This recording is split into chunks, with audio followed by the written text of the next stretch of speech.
ఆంధ్రాల ration కార్డుల మంత్రి Nadendla sir నా దారి రహదారి అడ్డదారులొచ్చిన శాఖల బియ్యానికి గాని ఎచ్చం మసాలా లెక్క గాని పుచ్చు పట్టిద్దామని చూస్తే పుచ్చ పగిలిపోతుంది అన్నట్టే వార్నింగ్ ఇస్తున్నాడు కదా. సారు ఇవాళ ఢిల్లీలో ఉన్న ఏపీ భవన్కు పోయిండు. ఆడ పౌర సరఫరాల శాఖ నడిపించే రేషన్ షాపుల చెకింగ్కు పోయిండు. మరి రేషన్ షాప్ చెకింగ్ చేయాలని సార్కి ఎందుకు బుద్ధి పుట్టిందో గానీ బియ్యం బస్తాలు ఏపాటి బరువు ఉంటాయంటే 26 కిలోలని చెప్పిండు షాప్ అయినా. ఏది జోకి చూపెట్టంటే 25 కిలోల వజనే దూగింది. మరి కడమ కిలో ఏమైందని షాప్ అయినా నిలదీస్తే నీళ్లు నవిలిండు. సరే బియ్యం శాంపిల్స్ తీసి చూపెట్టని 4-5 బస్తాలల్లా ముత్తమని బియ్యం తీసి అరచేతిలో పోసుకొని ఆరుపారు చూసిండు. ఇట్లా ఇవి సన్న బియ్యం అన్వయ మొత్తం నూకలే ఉన్నాయని గరం అయిపోయాడు. ఇవి సన్న బియ్యం అని అమ్మి జనాలకు టోపీ పెడుతున్నారని గుస్స అయిపోయాడు.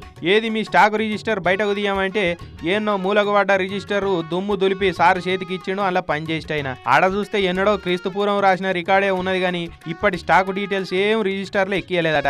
ఏపీ సర్కారు ఢిల్లీలుండే తెలుగు వాళ్లకు తక్లీఫ్ కావద్దని సివిల్ సప్లై డిపార్ట్మెంట్ నుంచి రేషన్ దుకాణం పెట్టి నడిపిస్తే మీరు పడే కథలు ఇట్లున్నాయి. చెల్ దుకాణం సీజ్ చేయరు అని ఏపీ భవన్ రెసిడెంట్ కమిషనర్ సార్కు ఆర్డర్ వేసిండు. అప్పటిదప్పుడు షాప్ను సీజ్ చేయించిండు సారు. సీల్ చేయండి షాప్ని.